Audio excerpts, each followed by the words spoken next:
bienvenue. Merci. Bienvenue à Stockholm. Et merci. J'ai dans ma poche 1 millier de bisous de Guadeloupéens rien que pour toi. Oh, mais ça... Merci. Très gentil.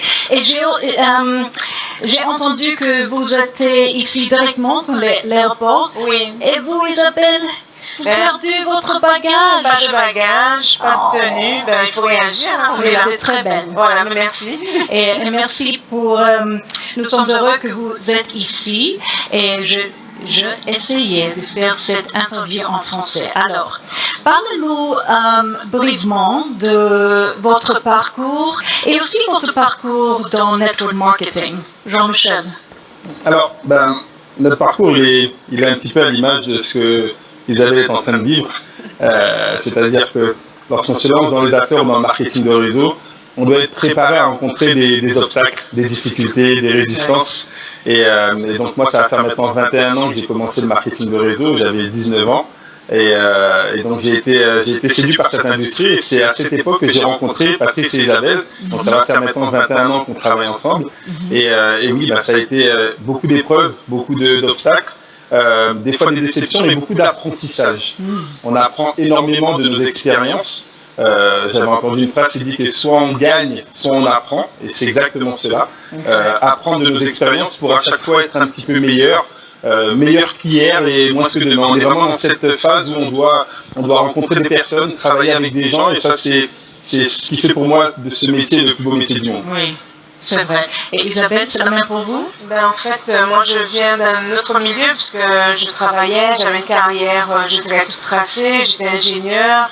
Et j'ai rencontré le marketing à un moment où j'étais en train de me chercher, j'étais en train de vouloir autre chose. Et effectivement, j'ai pu voyager à travers le monde, rencontrer des cultures, vivre, observer, voir en fait que quelles que soient les populations, quels que soient les pays, quelle que soit la couleur, quel que soit d'où on vient, toutes les personnes en fait sont égales, elles aspirent simplement à un mieux-être pour elles, pour leur famille. Et donc ce parcours-là, c'est à l'image de ce que je vis aujourd'hui, c'est-à-dire il y a eu des hauts, des bas, il faut toujours réagir, toujours être réactif, toujours rebondir, toujours avoir le cerveau accroché à aller plus loin, plus haut, plus fort. Et le marketing de réseau, c'est une vie de challenge et c'est juste excitant comme métier, quoi. Et pour vous, Patrice? Moi, je suis ancien militaire de carrière et j'avais envie de faire autre chose, j'avais envie de découvrir le monde. Quand j'étais petit, quand on me demandait qu'est-ce que je voulais faire comme métier, je disais que je voulais être James Bond. Avoir des belles voitures, des jolies femmes et de l'argent. Et je crois que le métier qui nous permet de pouvoir faire tout ça et de donner aux autres, c'est vraiment le marketing de réseau. Wow. Et tant qu'on est entrepreneur, vous avez besoin de structure, motivation, discipline et quelque chose comme ça. Dites-nous, comment vous structurez votre jour? Et parce que vous travaillez tout le temps, pareil. Oui, d'accord. En fait, très rapidement, j'ai compris qu'il fallait changer nos habitudes.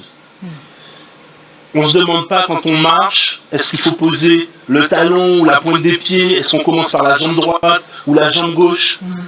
Alors moi, j'ai créé mon succès en changeant mes habitudes.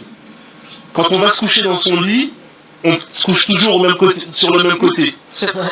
Eh bien, quand je pense, je mets dans ma tête mes rêves, mes objectifs, et je les répète toute la journée. Toute la journée, dès que j'ai un moment, je les regarde, je les lis, je parle avec mes leaders, je leur parle de leurs objectifs, et c'est comme ça qu'en fait, on garde la motivation en permettant à d'autres personnes, elles aussi, à atteindre leurs objectifs. Merci. Et vous, Isabelle? Souvent, les personnes, quand elles travaillent avec nous, la première chose qui arrive, c'est mais comment tu fais? Moi, je suis une femme, j'ai des enfants, etc., etc. J'ai beaucoup de femmes autour de moi qui ont toujours cette problématique de savoir comment est-ce qu'elles vont organiser leur temps. Et je pense qu'en fait, cette petite voix qu'on a à l'intérieur de nous, que ce soit une femme, homme, peu importe d'où on vient, on passe tous des épreuves, peu importe comment elles s'appellent l'épreuve, enfant, difficulté, peu importe. Je pense qu'à cette petite voix qu'on a à l'intérieur de nous, il faut arriver à la dompter. Et je pense que c'est la première discipline. c'est ce qu'on a à l'intérieur de soi, arriver à la faire taire, la mettre de côté et faire ce qu'on a à faire, point barre, peu importe d'où on vient. Et c'est ça en fait c'est la première discipline en fait que j'ai, parce que bon, je suis mariée, on travaille à 100% dans cette activité. C'est pas toujours évident d'être entre les Twin Towers, d'accord? De trouver sa place, d'accord? En plus, je suis une femme parmi des hommes, c'est pas toujours évident. Non. Et mais il faut trouver sa place, il faut taire la voix qui dit ben tu peux pas, tu n'y arriveras pas, etc. Il faut trouver sa place à l'intérieur de soi, se fixer ses objectifs. Et quoi qu'il arrive, cette activité, elle est pas facile, mais elle est simple. Et à partir du moment où on structure cette chose-là dans la tête, on peut y passer 2 heures par jour, mais être à 100% dans les 2 heures. On n'a pas besoin nécessairement de passer 24 heures. D'accord? Et ça, les personnes, elles doivent pouvoir arriver à l'assimiler. Le premier travail, c'est sur soi. C'est la première discipline. C'est un important message, hein. Voilà. C'est très important. Et Jean-Michel? Alors, si moi je dois donner la journée type, il faut comprendre qu'elle évolue au fil du développement du réseau. Lorsqu'on a démarré cette activité, notre journée type, c'était des présentations tous les jours. On doit d'abord nous donner l'exemple, donc faire des présentations, expliquer le concept pour aider les gens à se qualifier. Au fil des mois, quand on est monté en qualification, on doit apprendre à nos leaders à faire pareil. Donc notre journée type, c'était plus faire des questions-réponses, faire des conclusions, de parfaire un petit peu ce que nos partenaires faisaient directement. Aujourd'hui, avec l'évolution de nos réseaux, on doit apprendre à nos directeurs à faire ce que nous on faisait. Donc la journée, en fait, elle évolue au fil du développement du réseau. On doit apprendre à faire après. Aider nos gens à devenir autonomes et dupliquer. Donc on ne peut pas dire qu'on a une journée type, dans 6 mois, ça sera peut-être différent. On sera peut-être ambassadeur, on travaille pour. Donc on va aider nos partenaires présidents à qualifier des directeurs, et donc on doit faire évoluer notre business. Notre business, il vit tous les jours. Oui. Et je pense aussi qu'au milieu de cette situation globale avec Covid, comment avez-vous réussi à conserver votre esprit, votre motivation et votre votre motivation au travail? Vous avez une stratégie? Avoir un cap. Avoir un cap. Un objectif. Tout droit. Nous, on veut être numéro 1 de cette compagnie. On sait qu'il y a des gens qui sont largement en avance, mais c'est pas un sprint, c'est une course d'endurance, un marathon. Ils peuvent y aller, nous on vient, avec nos méthodes, avec notre manière de travailler. On habite une petite île où il n'y a même pas 500 000 habitants. Donc nous, on n'est pas pressés, on arrive tranquillement et on sera ambassadeur et on va progresser, avoir tout le temps un cap. Ça c'est vrai, Isabelle. Et oui, comme Patrice vient de le dire, c'est ne jamais abandonner, être tout le temps persévérant, jamais abandonner. Les épreuves, on arrive, on les prend. Ça ne veut pas dire qu'on est à l'épreuve des épreuves. D'accord, on est comme tout le monde, on n'est pas plus différent que les autres. La seule chose, c'est que dans notre état d'esprit, c'est un genou à terre, jamais deux. Et quoi qu'il arrive, c'est on y va, on y va, on y va. Ce matin, on a eu pas mal de résistance. Il y a quelqu'un qui nous a dit qu'on ne prendra pas l'avion. Parce qu'on était notre avion des Antilles, on a fait 12 heures de vol. Quand on est arrivé à Roissy, c'était fermé. On nous a dit on passe pas. Il n'était pas question de ne pas passer. Donc on est passé. On nous a ouvert la route, on a couru, etc. Parce qu'il n'était pas question que notre pays, que notre île, que nous on vient près des Amériques. Il n'y a personne, la francophonie est encore peu connue dans Kwandouane. Eh ben, nous on fait le chemin. Et c'est, voilà, on fonce. Un point, c'est tout. Alors, quand on parle de situation actuelle, pour nous, le Covid a explosé notre business. Ça, c'est vrai. Hein. Donc, nous, ça a été un développement énorme, un booster, parce qu'on a été conditionné à réagir. On a beaucoup travaillé en webinaire, on travaille à la maison. Patrice a donné le mot important, c'est le cap, avoir un objectif. Ce sont la puissance de nos objectifs qui nous donnent envie à chaque fois de rebondir. On a tous de trouver des solutions. On a des familles, donc nos familles prennent une part importante dans notre réalisation.